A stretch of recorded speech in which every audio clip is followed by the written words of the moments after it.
मेरे वरिष्ठ सहयोगी तथा भारत सरकार के health and family welfare, science and technology और साइंसेस विभाग के मंत्री आदरणीय डॉक्टर हर्षवर्धन जी के नेतृत्व में आज पूरे देश में साइंस और टेक्नोलॉजी को बढ़ावा दिया जा रहा है। इसी का एक नतीजा स्टूडेंट इंजीनियरिंग मॉडल कंपटीशन और एक्सपो है। मैं उनका इसके लिए अभिनंदन करता हूं, उन्हें धन्यवाद देता हूं।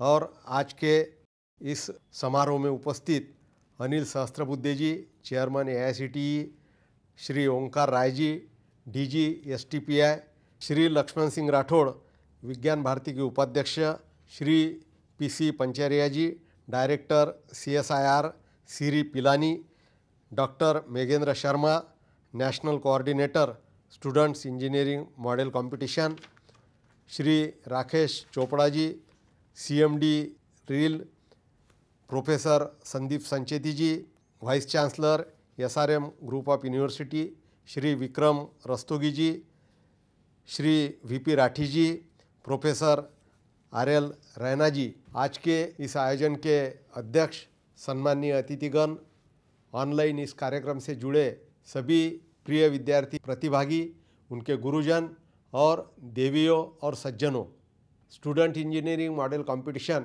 एंड एक्सपो महोत्सव के लिए आज आपके बीच वर्चुअली उपस्थित होकर मैं बहुत ही गौरवान्वित महसूस कर रहा हूँ।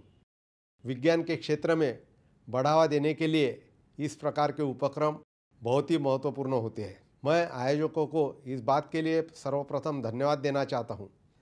2015 में प्रारंभ होने के बाद IISF अर्थात भारत अंतर्राष्ट्रीय विज्ञान महोत्सव इस आयोजन का छठा संस्करण है। पहला और दूसरा महोत्सव नई दिल्ली में, तीसरा महोत्सव चेन्नई में, चौथा लखनऊ और पांचवा कोलकाता में हुआ था। यह हर्ष और संतोष का विषय है कि हर बार न केवल इसकी लोकप्रियता बढ़ रही है, अपितु इसमें छात्रों और शिक्षकों की प्रतिभागिता में भी वृद्धि हो रही है। मित्रों, वर्तमान युग विज्ञान और प्रौद्योगिकी का युग है। आज से 2 दिन बाद हमारा देश ही नहीं तो सारा विश्व जिनका जन्मदिन मनाएगा, ऐसे हमारे भूतपूर्व प्रधानमंत्री, भारत रत्न परम श्रद्धेय श्री अटल बिहारी वाजपेयी जी, जिन्होंने हमें जय विज्ञान का नारा दिया था, उनके दूरदर्शी नेतृत्व ने विज्ञान के महत्व को जाना था। हमारे आदरणीय प्रधानमंत्री जी श्री नरेंद्र मोदी जी ने विज्ञान के साथ साथ अनुसंधान को भी महत्व दिया और उन्होंने विज्ञान के साथ साथ अनुसंधान को भी बढ़ावा देने के लिए पिछले 6 सालों में IIT, IIMs, एम्स, IIIT जैसे संस्थाओं की संख्या करीब करीब 1.5 गुनी कर दी और इसी के साथ डिजिटल इंडिया को आदरणीय मोदी जी ने नई ऊंचाई पे पहुंचाया है। साइंस और टेक्नोलॉजी के क्षेत्र में इनोवेशन को बढ़ावा दिया।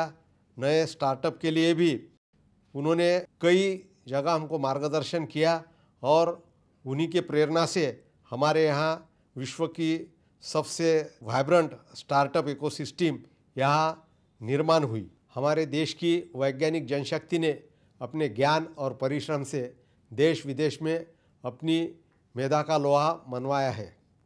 आज उसी प्रतिभा को और निखारने के लिए नए युग के 21वीं सदी के भारत की नींव रखने के लिए हमारे सरकार ने नई शिक्षा नीति 2020 भी लाई।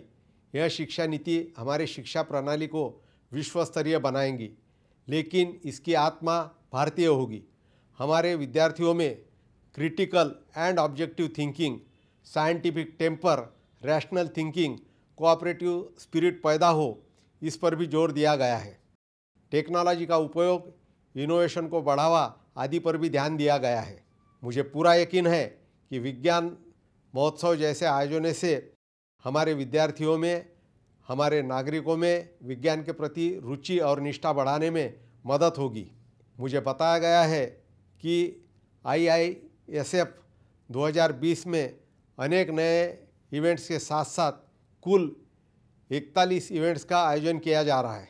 उन्हीं में से एक प्रमुख event SEMC and expo Rajasthan स्थित CSIR की प्रमुख राष्ट्रीय प्रयोगशाला श्री विज्ञान भारती राजस्थान के साथ मिलकर आयोजित कर रही है, जिसके लिए हम आज यहाँ उपस्थित हैं। मेरा मानना है कि इस वर्ष की प्रतिभागिता के नए कीर्तिमान स्थापित होंगे और विद्यार्थी नए मॉडलों के साथ साथ अपने विचारों को रखेंगे। हमारी सरकार नए स्टार्टअप के साथ साथ परंपरागत उद्योगों को प्रोत्साहित करने के लिए कृत संकल्प है और ऐसे महत्वपूर्ण आयोजन नई प्रतिभाओं को तलाश का बड़ा मंच प्रदान करते हैं। मैं वैज्ञानिकों और शिक्षकों के साथ साथ इस SCMC एंड एक्सपो में आने वाले उद्यमियों व उद्योग जगत के प्रतिनिधियों को आह्वान करता हूं कि वे इस 2 दिवसीय एक्सपो में विजिट करें और नई प्रतिभाओं को तलाश कर मॉडल के रूप में प्रदर्शित उनके विचारों को सामने लाए और इस IISF के लिए इस वर्ष निर्धारित केंद्रीय विषय आत्मनिर्भर भारत और विश्व कल्याण के लिए विज्ञान को सार्थक सिद्ध करें। अंत में मैं इस महोत्सव की सफलता की कामना करते हुए आप सभी को नमन करता हूँ, अभिनंदन करता हूँ। धन्यवाद। जय हिंद। वंदे मातरम।